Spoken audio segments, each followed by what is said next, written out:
Mikio was a lonely bastard who suddenly woke up in a gaming world. He soon discovered that he can no longer return to his real world, so he decided to enjoy the best of his life by buying a slave harem. But before this happened, he wakes up in his stable and wonders where he is. Then he remembers he was trying to play some weird online games, but after selecting one, he doesn't recall what happened. After following this, he goes through the equipment in his Ars Synapse and finds a Durant doll and the Ring of Determination. Now prepared, he immediately heads out to get started with his adventure. And on getting out, he sees a peaceful environment, which makes him wonder if the game is starting on a peaceful note. Suddenly, he sees some villagers and quickly hides, but he soon realizes they are trying to resist a bandit attack. He notices the bandits' leader's powerful bandana and admires it. The fight between the bandits and the villagers begins, and they soon outmatch the villagemen. He sees a bandit is sickening one of the villagers, and he immediately runs towards them to rescue him. He instantly harvests the bandit's head, and another bandit immediately attacks him. However, he flings off the bandit's weapon and stabs his neck. Upon realizing they've got a psychopath as an opponent, the bandits start to run. But before they can escape, Mikio leads them all. After relieving the bandits of the burden of living, Samura, the village chief, appears and appreciates him for saving the village. He then invites Mikio to his home so he can thank him properly. On getting home, Samura takes Mikio to a store to show him the spoils they gathered from defeating the bandits, telling him to take his share. Mikio immediately sees the bandana and tries to identify it, but he discovers it has no skill as he had previously identified, so he tells the old man someone had swapped the bandana, surprising him. After which he tells Mikio he will look into it immediately. Mikio is taken to a room to rest and change his clothes, and as he settles down, he decides to log out of the game. He discovers it's not working. It was at this moment that he knew he f***ed up and continues to try, but also no avail. Then he realizes that he's been locked inside the game and cannot return to reality. He immediately thinks about the people he sect earlier and starts to feel guilty that since this is now his reality, he really is a sect hide people and not game characters as it were. However, he consoles himself with the fact that bandits attacking people is a norm in this world, so he only did what he had to do. Later, Samura returns with the ugly piece of shit who swapped the bandana. The old man asks him how they should punish the guy, but Mikio replies that he doesn't give it, asking him to punish the thief however he wants. Samura casts some spell that summons the thief's intelligence card. Upon seeing this, Mikio asks what the heck he is doing, and the old man replies that he has inscribed on the intelligence card that the thief is now a slave. Surprising him, Samura explains that anyone who steals in the village is sold off as a slave, and half the proceeds from the trade are given to the victim whose belonging was stolen. He also gives Mikio the bandit's intelligence cards and tells him the price on them also belongs to him. He then tells him about a night station in Bali where he can redeem his bounties. The next morning they set out to Bali where they plan to sell off the spoils, and after Mikio redeems his bounties, he starts looking around as they move within the market. The man warns him not to look around like that as there are some unsafe areas around. He also tells him about some brothels around, making Mikio's mind go wild as he thinks about having a taste of melons and rice cakes. They soon reach the slave trader's mansion where they meet the slave trader, Alan. Alan apologizes for delaying them and tells them he has a lot of guests due to the labyrinth that recently appeared in the city, surprising Mikio that labyrinths are also present in this world. Alan soon realizes that Mikio handled all the bandits alone and he is surprised. But Mikio tells him it was nothing special, making Alan even more surprised. They soon complete their transaction and somewhere departs, leaving Mikio alone in a world where he knows nobody, not even their language. While he wonders if he can make it on his own, Alan calls him, asking to have some more time with him. Alan takes him to a more expensive room, and while the brokey admires the room, Alan suggests that he buys some slaves like most adventurers do, surprising him. He wonders if he should be buying new slaves when he just sold off some.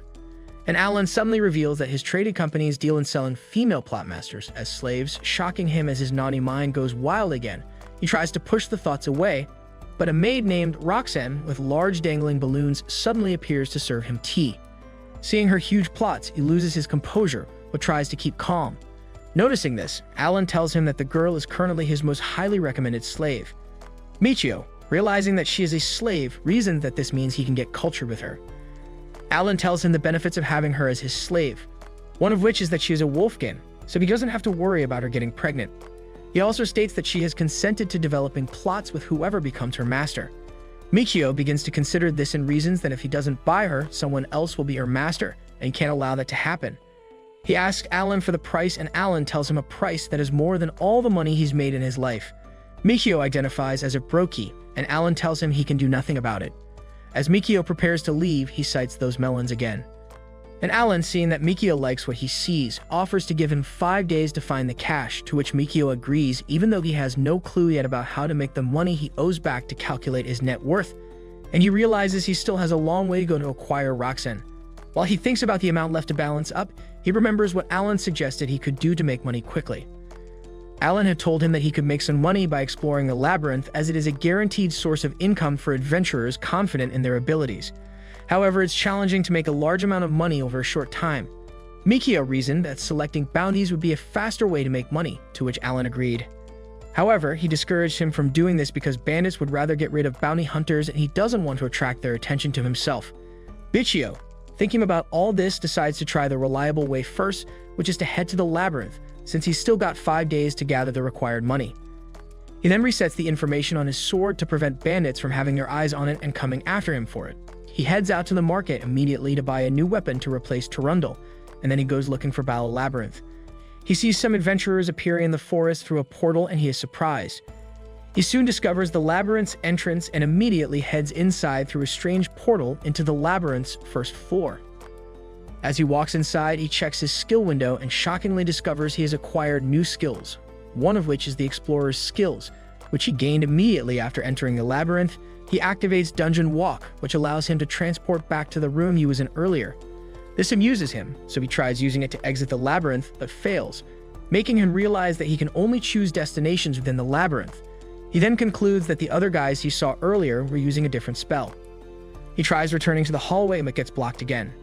Disappointing that the skill allows limited movement, he starts walking, sulking that he knows too little about labyrinths, and suddenly comes across a needlewood monster, which he sekahase in one strike using Durandal. Another needle appears, so he activates a new skill called Overwhelming, which immediately increases speed, making the needle appear slower.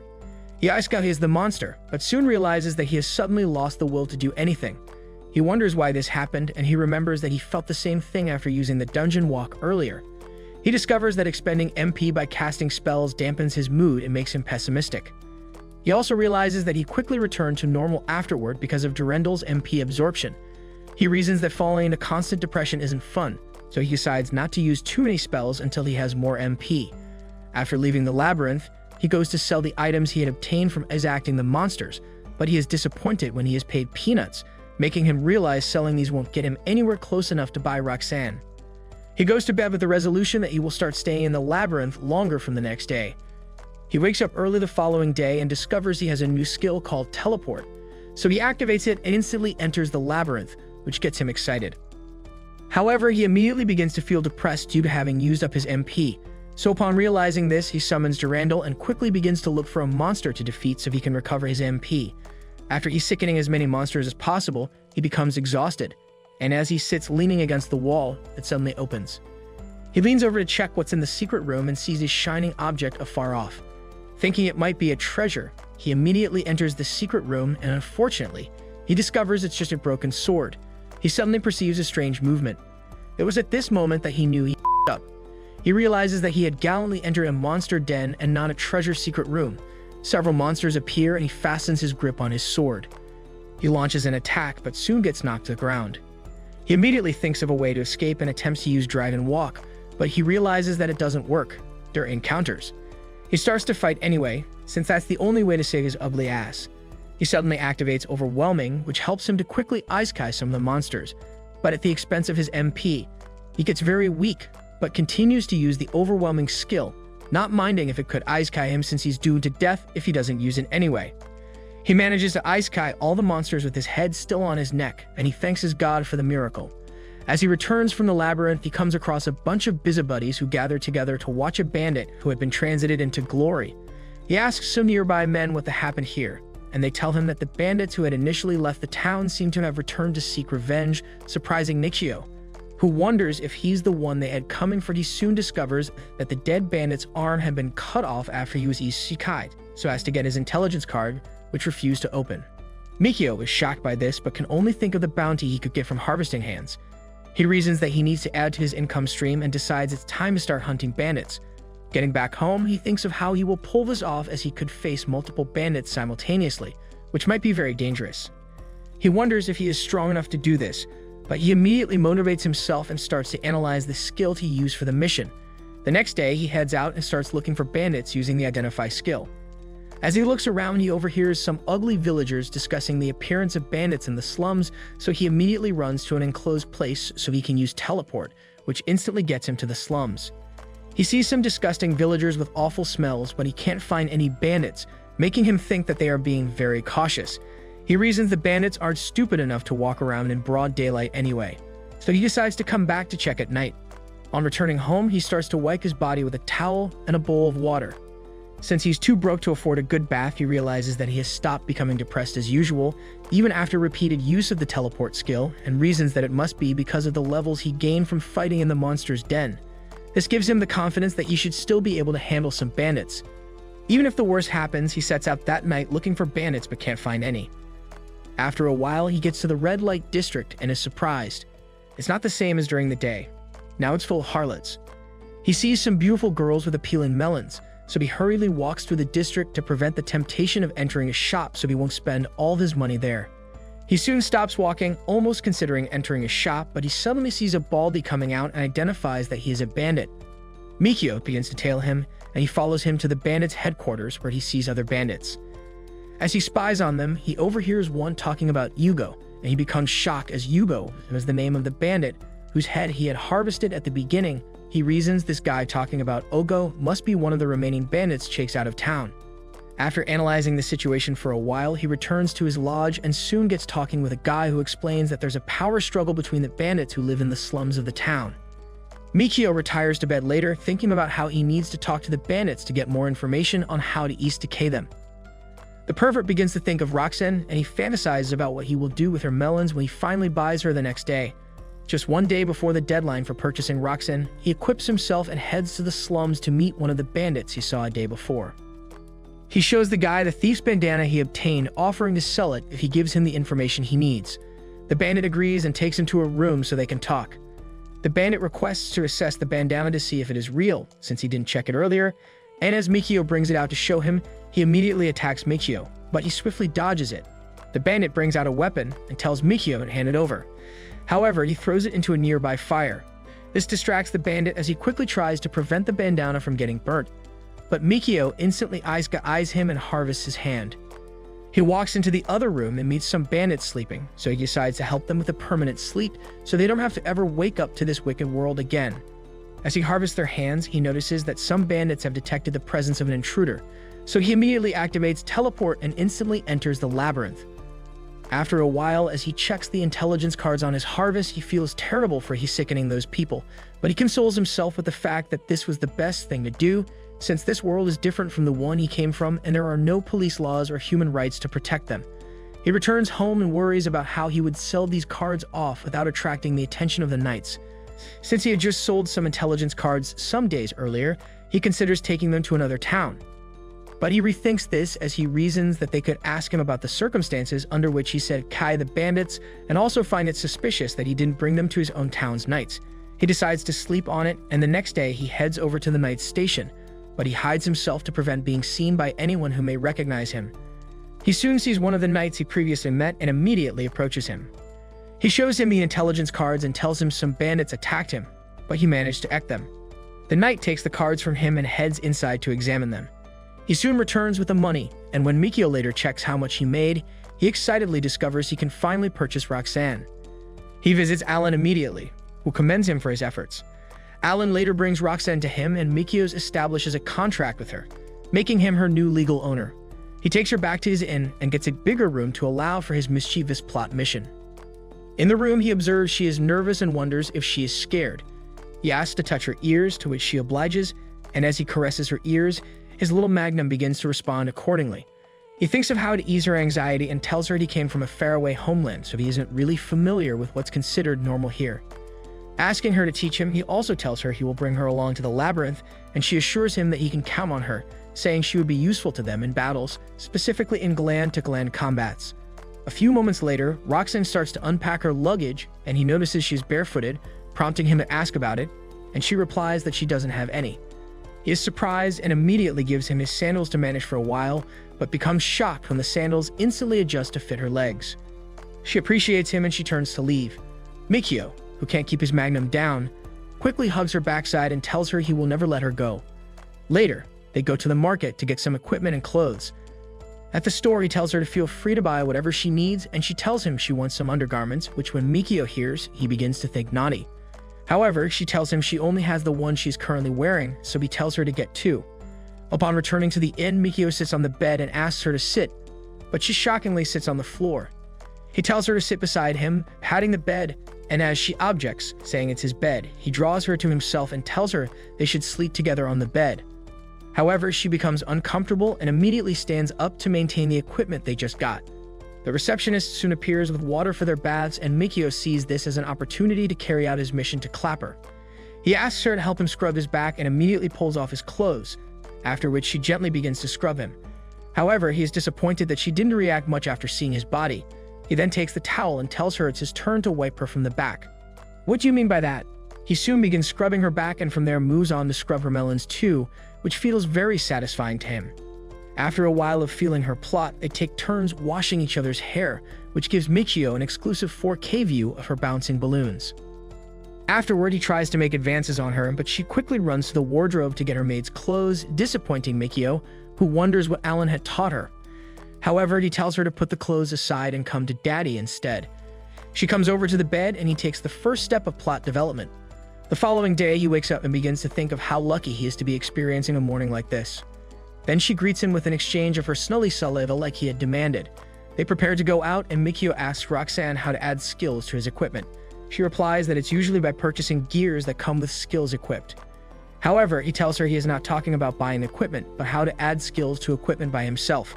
She then talks about skill crystals, explaining that they are formed by accumulating monster skills. She adds that they are rarely formed in labyrinths and when fused with equipment by blacksmith making. Mikio asks how he can become one, but she tells him blacksmith is a job unique to dwarves, surprising Mikio, who immediately says that this means he has to hire a blacksmith if he wants to make any equipment with skills. However, she advises against it, saying the process often fails and that most blacksmiths dislike direct transactions. Mikio considers all these and briefly states that they will recruit a blacksmith to the party, shocking Roxanne, but he quickly changes the subject of the discussion and gives a leather armor to put on upon wearing it. Mikio is shocked to see it's too revealing and changes it to a jacket instead before they both head out for the labyrinth. On getting out, Mikio takes her to an isolated place, making her wonder where they are going, but he immediately activates the teleport skill, and they instantly appear on the first floor of the labyrinth, shocking Roxanne, who immediately tells him she thought dungeon walk could only be used within the labyrinth. However, he tells her it's teleportation magic and instructs her not to tell anyone about it. They start walking further into the labyrinth and Roxanne uses her exceptional smelling ability to detect the presence of the monsters, surprising Mikio as he asks her if she is capable of this because she is a wolfkin. She then asks him to lend her a magic crystal, leaving him wondering what that is. She explains that monsters are made of magic powder, and when they are defeated, their magic powder gradually accumulates, eventually forming magic crystals, which are then used by guild temples as energy sources. Mikio asks why. Then she wants him to lend her, and she replies that it is because it's impossible to store magic powders from defeated monsters without having a magic crystal, making him realize he had been screwing himself all the while by not using one. He asks her if the magic crystals sell for a lot, and she tells him they are probably the most valuable items that can be acquired in labyrinths. This makes him disappointed as he thinks that he has been missing out, but she tells him that magic crystals only store a tiny amount of magic powder at a time, and that a person sells them only a handful of times throughout their life. She then tells him he has not missed out much. Calming him, he asks how they can acquire a magic crystal, and she tells him they could find it in the labyrinth or buy it from guilds that sell empty ones, to which he replies that they would go and buy it later. They continue walking and Sim encounter a monster, surprising Mikio that Roxanne's detection was correct. He immediately summons his sword and Isekai's the freaking monster in a strike, amusing Roxanne. After returning from their exploration, Roxanne commends Mikio's skills, but he tells her they could achieve this because of her. She then tells him she wasn't appreciated in the party she once belonged to.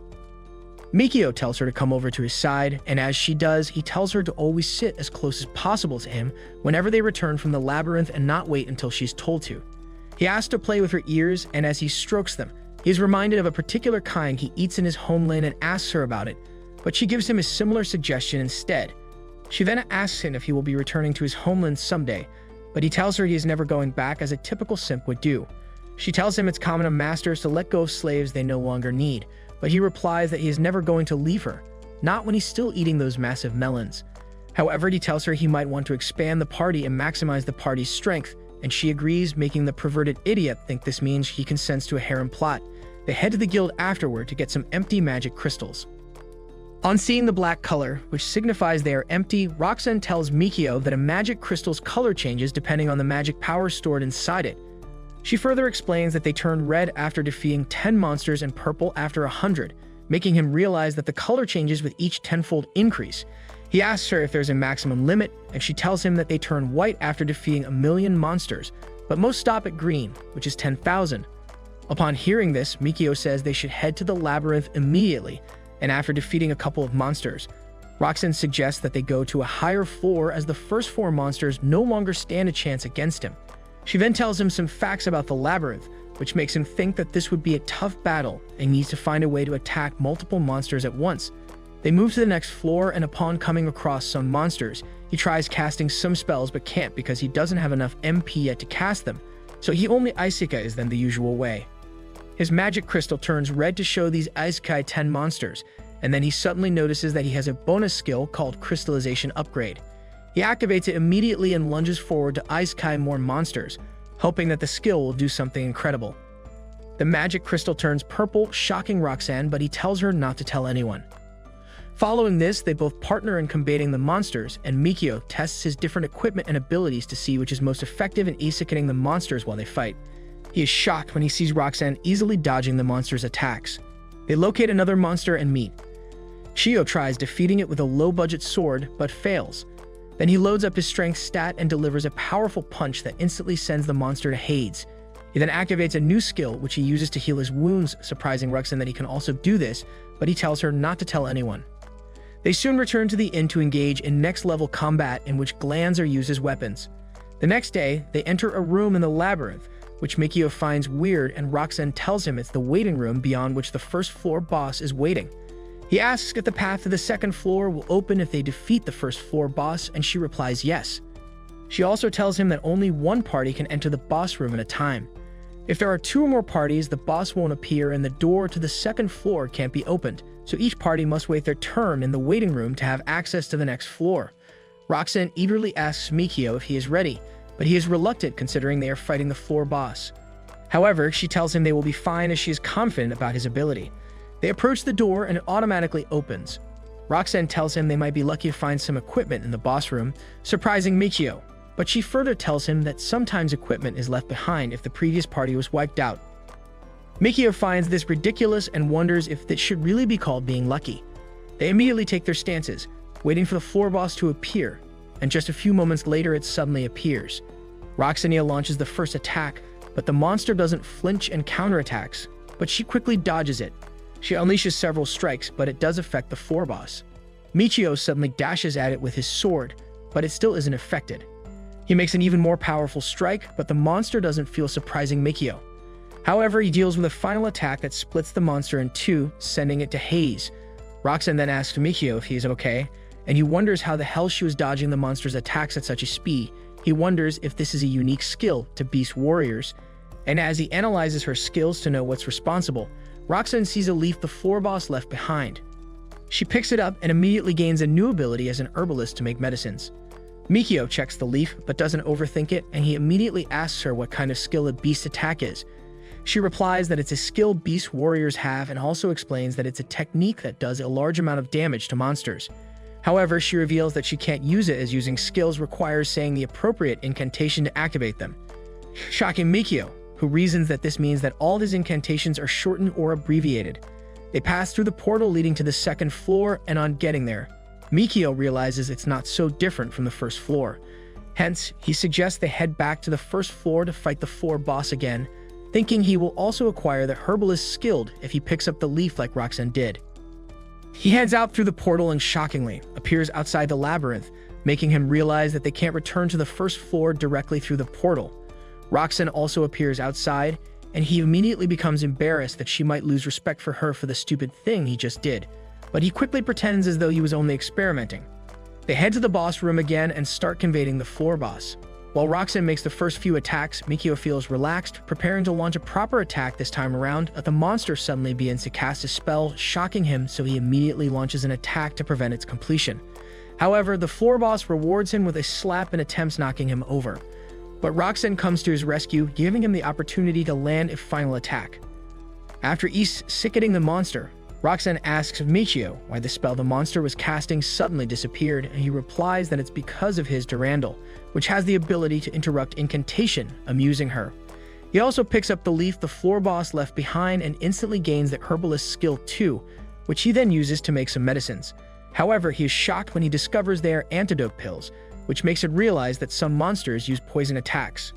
They immediately head to the store to buy some medicines, and afterwards they return to the labyrinth.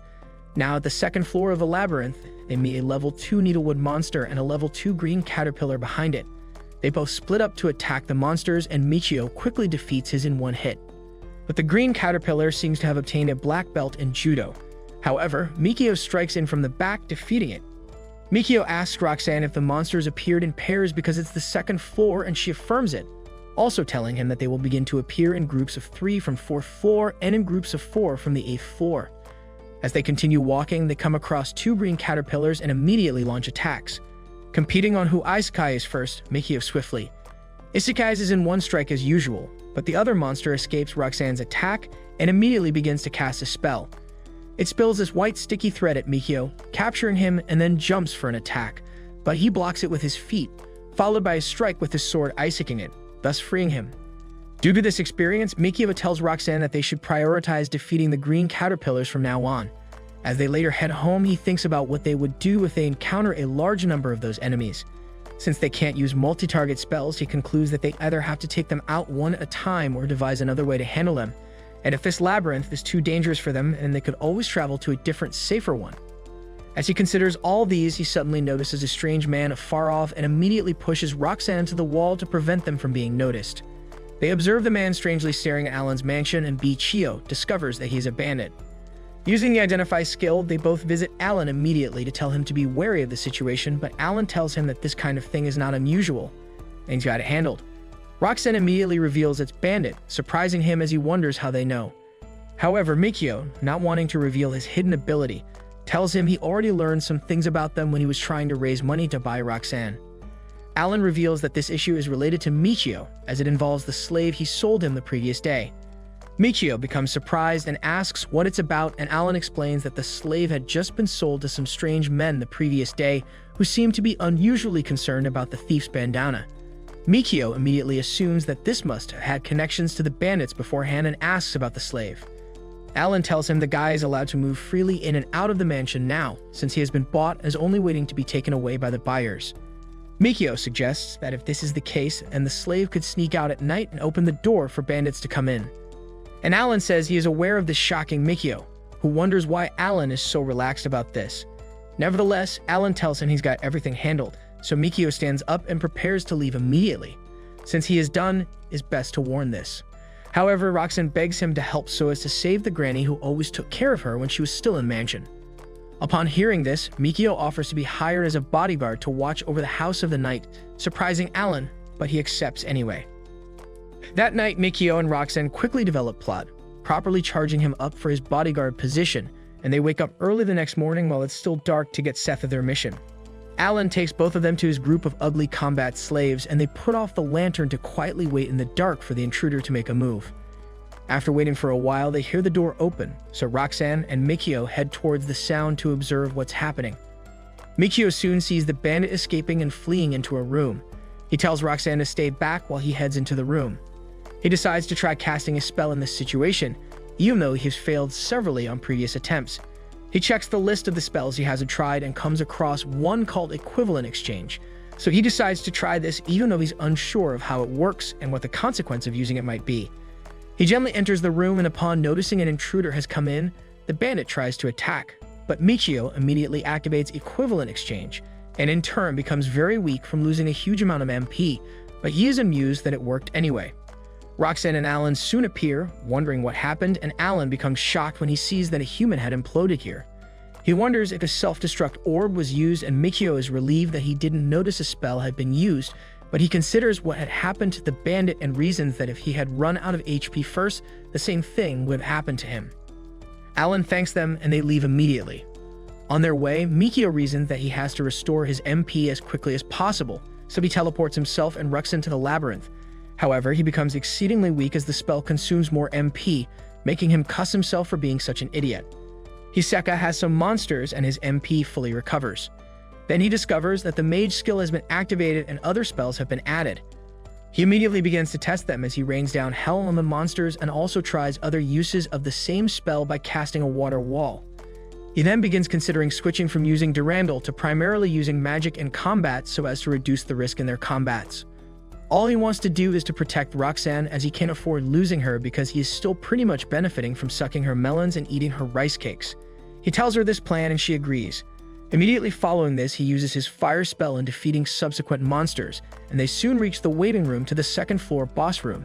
On entering the boss room, the large green caterpillar appears and immediately begins to cast a spell. He quickly casts a firewall while Roxanne launches an attack, then followed by a final strike by him, which instantly isekai's the monster.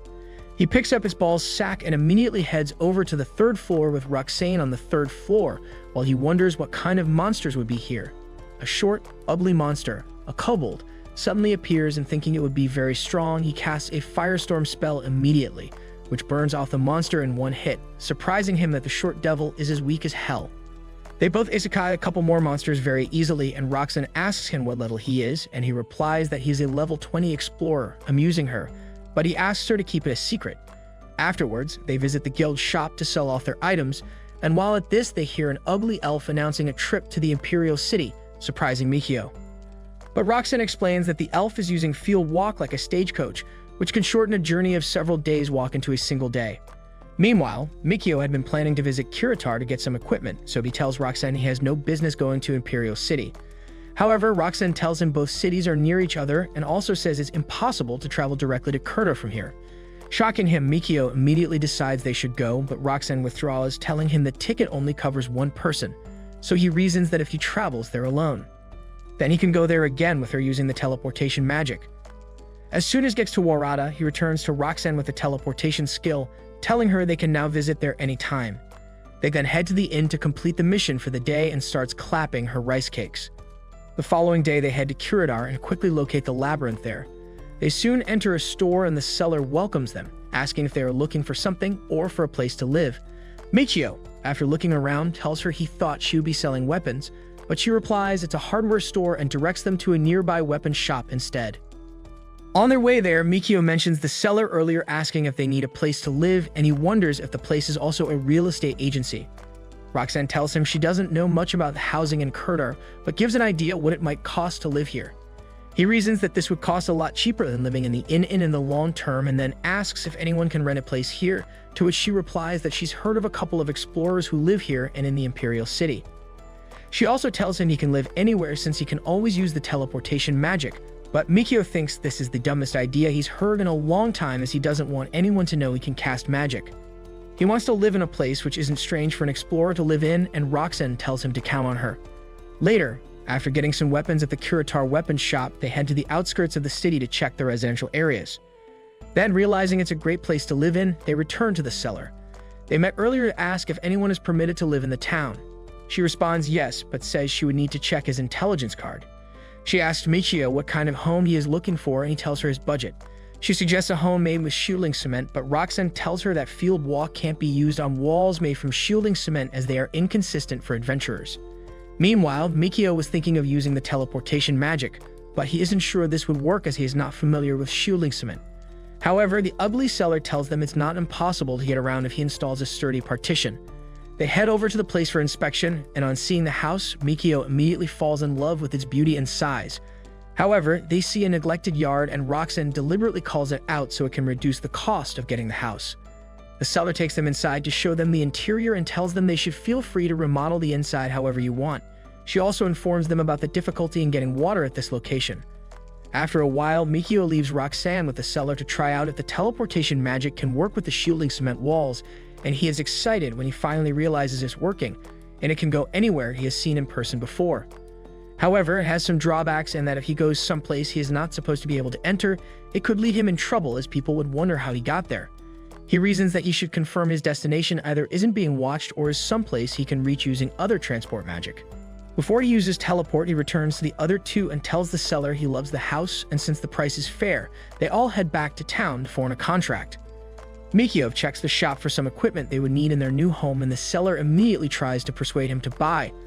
On seeing this, Roxanne tells the seller if they buy this, she must give them a discount on the price of the house. Some moments later, after finishing from the shop, Roxanne excitedly tells Mikio how she was able to get a discount offer for their purchase. So Mikio appreciates her, but only him knows she is just capping, as the discount they received was actually due to his 30% off skill, which makes him get a discount on everything transaction he makes. They immediately teleport home using the teleportation magic, shocking Roxanne, who wonders how this happened since the walls are made of shielding cement. However, he tells her he waited to decide if they'd buy the house until after checking to see if he could use the magic, amusing her. Following this, they head to the labyrinth at Bali and continue from the 3rd floor. Michio becomes eager to use the new wand he got for the purpose of casting magic, and soon they see a level 3 green caterpillar. Michio reasons that since it took 4 fire cast magic to take these out on the 2nd floor, it should be able to withstand more. On the 3rd floor, he immediately casts the fire magic using the magic wand, and surprisingly, isekais it in 3 shots. Later that night, Mikio and Roxanne decide to make the best of their plot development together. As Mikio summons all the powers of his ancestors and clapping her hard, since it's their last night in the inn where it all started for them. The next morning, as they prepare to leave the inn, Nade Roxanne tells her master that this was the first place he took care of her, and she is confident he will take care of her plenty more times in the future. They finally leave the inn and move to their new place. Mikio casts the water spell, providing the water needed for cleaning the house, and while Roxanne cleans, he heads over to Kiritar Labyrinth to check it out. On reaching the entrance, he sees the knights taking money heavily from adventurers for entry. He also pays the entry fee and goes inside, but he discovers that the labyrinth is too crowded, making him wonder how adventurers are able to farm here. He walks around and locates a suitable place isolated from other adventurers, where he quickly activates teleport and returns home to meet Roxanne. He tells her they would not be needing to pay before entering Curate or Labyrinth, and then he draws her closer to start developing plot. But an unfortunate carpenter interrupts them as he suddenly announces that he has come to deliver the furniture they purchased. Later that night, Mikio falls on the new mattress they just got and immediately grabs Roxanne to test how good their new arena is for their gland-to-gland combats. The next day, they head to Kiritar Labyrinth, and as they walk across the 1st floor, Mikio is still amused about the large crowd present there. Roxanne tells him that it's like that because it's the 1st floor, as everyone stays there for long because they pay to enter. They soon reach the 1st floor boss waiting room, and as they join a long clue, he tells her that he won't be surprised if someone has beaten all floors of the labyrinth already, since it has attracted this many people. But Roxanne tells him nobody knows how high it goes or what the boss of the top floor looks like, as no one has ever beaten it. She adds that the highest floor ever reached was the 91st by the 1st Emperor's party, surprising Mikio, who thinks they still have a long way to go. It soon reaches their turn, and they immediately enter the boss room to fight the floor boss, which suddenly appears. Roxanne launches an attack, but the boss manages to block it. However, they soon discover the kobold is slow and weak as hell, leaving Mikio disappointed as he casually approaches it and isekais it in one strike. They move to the 2nd floor, and upon realizing that the monsters there are all weak-ass kobolds, he tells Roxanne he is done for the day as he is pretty disappointed already. On getting back home using teleport, they decide to do some gardening and immediately head to Seller's shop to get some herbs, seeds, and equipment for weeding. Upon returning home, Mikio starts clearing the field while Roxana sharpens some wood to build a fence. After a while of working together, they complete the planting and the fencing, and Roxanne brings a change of clothes to Mikio. She then tells him it would be nice if they had a tub for washing clothes in the future. He immediately heads to the store to request a laundry tub, and when he checks this, he asks the seller if they sell a bigger size, and he tells him he makes bigger ones on special order. Surprising him, Mikio describes what he wants, but really what he has in mind is to make a bathtub where he can develop a shower plot with Roxanne in their new house. Following this, they resume at 3rd floor of the labyrinth, having beaten the first 2 floors, and Mikio defeats the 3rd floor boss with sore disappointment on his face cause they are weaker than he expected. He takes the flour the kobold left behind, and they return home to cook a nice meal. Mikio prepares a white cream stew, which when Roxanne tastes, she declares that it's thick and tasty. Hearing this, Mikio's dirty mind can only think about the bathtub under construction. Following this, they easily defeat the 4th floor boss also, and they would almost begin to regret coming to Kiritar Labyrinth, which is only full of monsters which are better off named weaklings. Some days later, they face the 5th floor boss, and Mikio realizes that this one is quite tricky. He always thought he wasn't afraid of monsters anymore because he had gotten accustomed to this world. But he discovers it's because of Roxane by his side, who fights without a single complaint. As she is happy to do anything he tells her, he lunges towards the sheep monster, and while he draws closer, the monster suddenly casts a spell and mysteriously causes it to attack both of them in an instant. Mikio, not knowing what just happened, suddenly feels pain and shockingly wonders why he was attacked. He notices that Roxane too was attacked and immediately thinks of curing her first, since he can still recover with his Durandal. As the monster attempts attacks on her, he charges at the sheep monster and starts landing several strikes as he casts healing spells on Roxane. He eventually lands a final strike Izukaying the monster. He asks Roxane what happened earlier, and she tells him that he was immopo for a while he was asleep, suddenly making him realize it's the beep sheep's skill, which has the ability to either put people to sleep or knock them out at the sound of an alarm. He tells her this is an annoying skill as they can't escape suffering an attack anytime a monster uses it. He then reasons that he let his guard down this time, and he apologizes for his carelessness. He tells them to focus on regaining their stamina for now by returning home, also mentioning that the item he is expecting will be delivered. Roxane is surprised and wonders what it is as they sit down waiting for the mysterious item. Then suddenly a man arrives with a huge tub. After taking it inside, Roxane asks what this is for, and he tells her it's a new arena for their gland combats. Mikio begins to cast the water and fire spells at intervals to provide the suitable water for their bath, and after many casts, the bathtub finally gets ready. He is excited that his mischievous plan will soon be carried out, and a few moments later, the two maniacs get into the tub to begin a shower plot. After a session of he washing her balloons and she gently washing his rod, they retire to bed for the night. However, Mikio reasons he can't keep putting all the burdens of the labyrinth on her and begins to consider adding frontline fighters to his party. They head to Kiritar Labyrinth to fight monsters on the 7th floor, where they obtain rabbit pelts as rewards. They then take these to the Imperial City to sell them to the clothing stores, since the guild shop is not willing to pay much for them. Mikio asks why this is so, and Roxane tells him it's because it's a low-level item. She further explains that coats made from rabbit pelts. She goes to one of the stores while he waits outside thinking about her exclamations. She soon returns with the feedback that the stores said they would buy the rabbit pelts from them if only they had at least 100. So they immediately head to the labyrinth the next morning to look for more rabbits to send to the Nirvana. After helping some of them transit to glory, they luckily discover a treasure chest, and as they tear through it, Mikio is surprised that the ground here isn't made of dirt. They soon enter the 7th floor boss room, and a little cute red rabbit appears.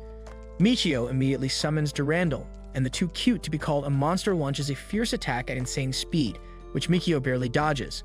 But Roxane elegantly blocks, amusing him.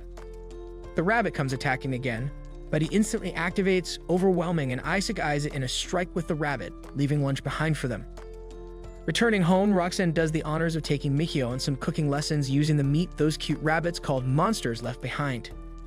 Mikio loves the meal so much that they head again to the same floor of the labyrinth to hunt more rabbits. But this time, on reaching the boss waiting room, they meet some adventurers heading into the boss room. However, one of them is left behind, so they walk up to him, curious about the situation, and he tells them he is alone and is trying to save up money to gather party members.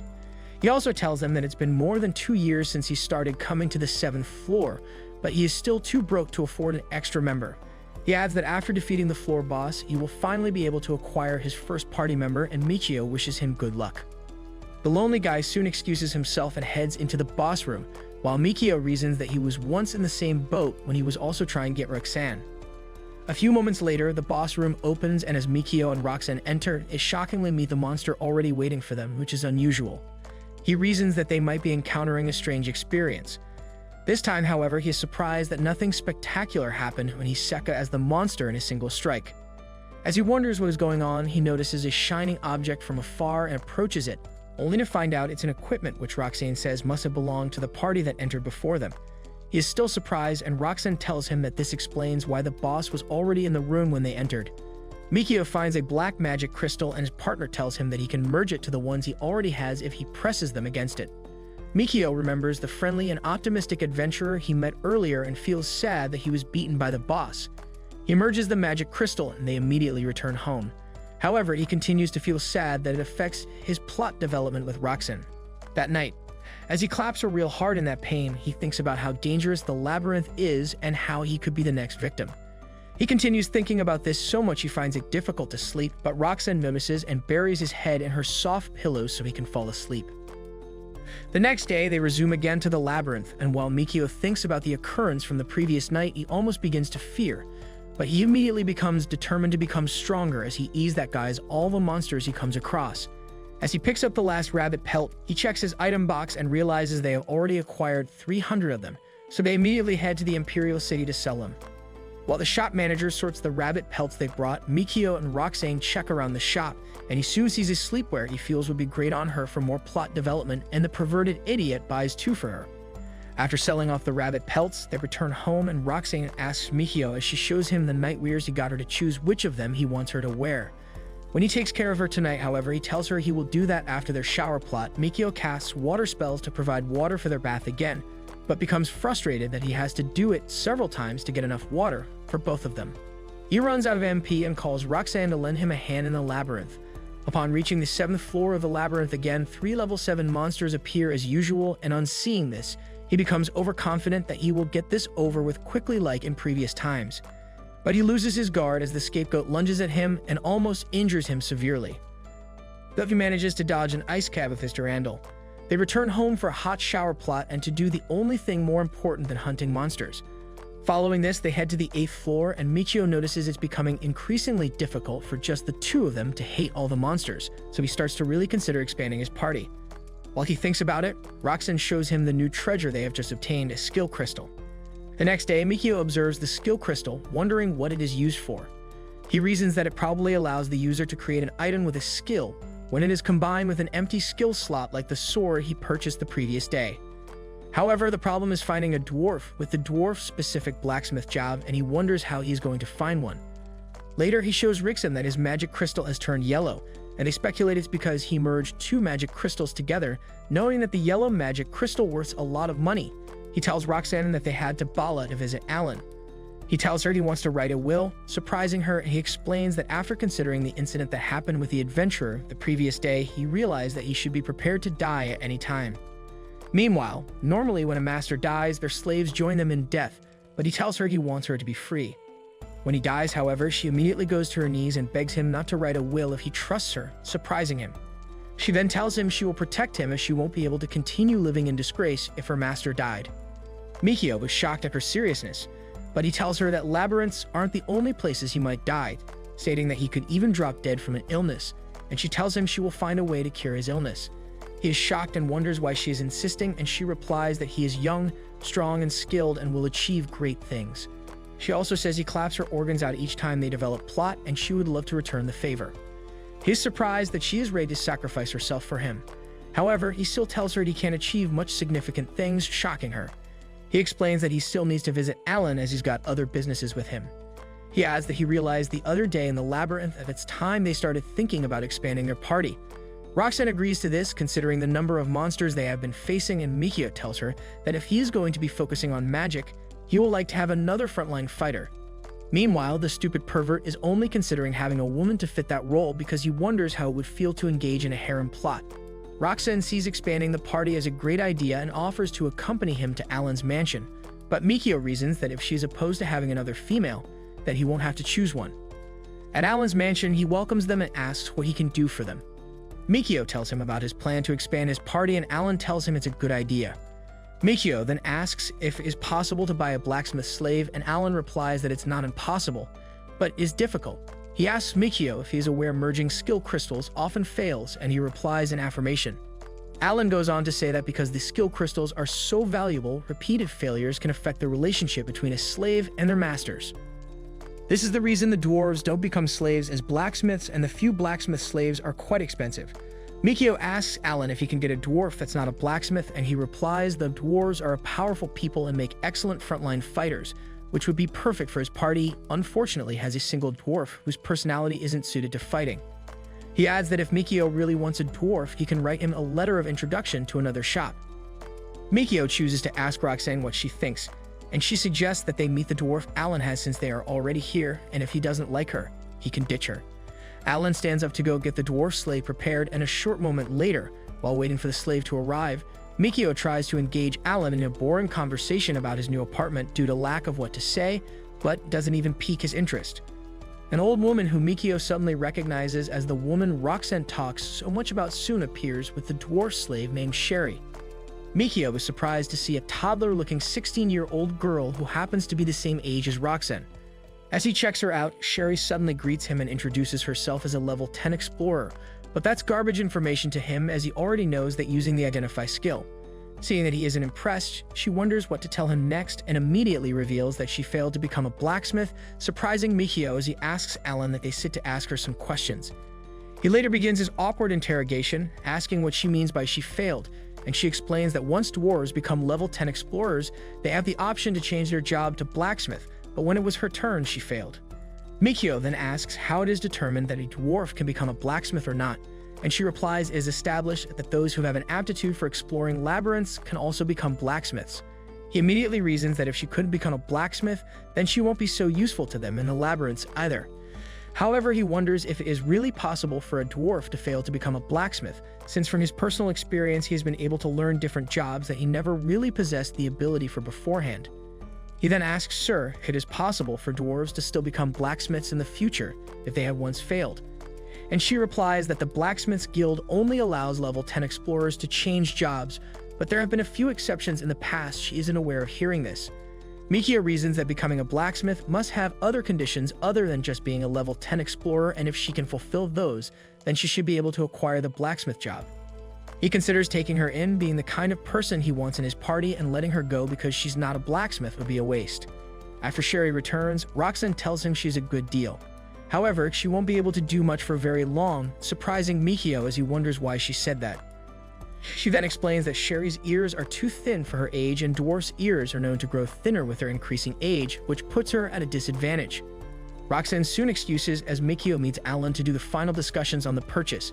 Mikio brings up the fact that Sherry's ears are too small, and Alan decides to reduce the price.